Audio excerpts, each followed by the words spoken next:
Vitamin C என்பது இரத்த குழாய்களின் ஆரோக்கியத்தை பாதுகாக்கவும் மேம்படுத்தவும் உதவும் சக்தி வாய்ந்த சத்து. இது உடலில் கொலாஜன் என்னும் புரதத்தை உருவாக்க உதவுகிறது.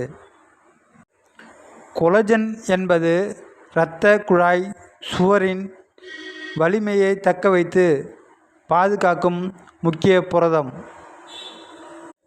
கொலாஜன் குறைந்துவிட்டால் இரத்த குழாய் சுவர் பலவீனமடைந்து எளிதில் கிழிதல், இரத்த கசிவு போன்றவற்றை ஏற்படலாம். வைட்டமின் சி போதுமான அளவில் இருந்தால் கொலாஜன் உற்பத்தி அதிகரித்து இரத்த குழாய் சுவர் வலுவாகும். வைட்டமின் சி இரத்தத்தில் உள்ள பிளாட்லெட்ஸ் செயல்பாட்டை சரியாக கட்டுப்படுத்துகிறது.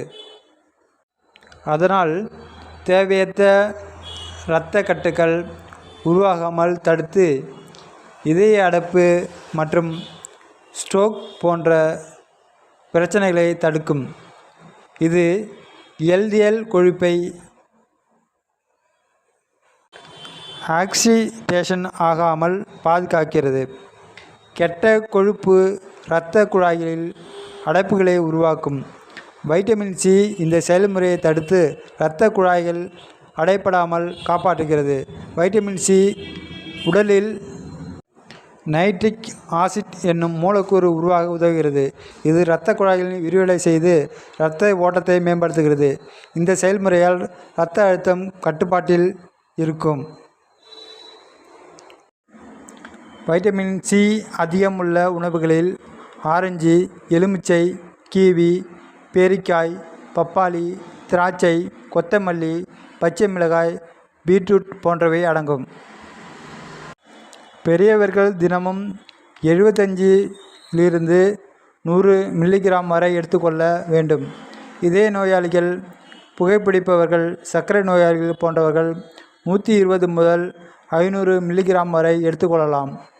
மருத்துவரின் ஆலோசனை அவசியம். வைட்டமின் சி குறைபாட்டால் பல், ஈரில் இரத்தம் வருதல், தவறான இரத்த கசிவு, மூக்கில் இரத்தம், தோலில் நீல நிற பட்டு தோன்றுதல், சோர்வு, அழற்சி போன்ற அறிகுறிகள் தோன்றும். அதனால் தினசரி உணவில் வைட்டமின் சி நிறைந்த உணவுகளை சேர்ப்பது மிகவும் அவசியமாக கருதப்படுகிறது. இது போன்ற பயனுள்ள தகவல்களை பெற எமது சேனலை சப்ஸ்கிரைப் செய்யவும். மேலும் இந்த வீடியோ பிடித்திருந்தால் கமெண்ட் செய்யுங்கள், உங்கள் நண்பர்களுக்கும் ஷேர் செய்யுங்கள்.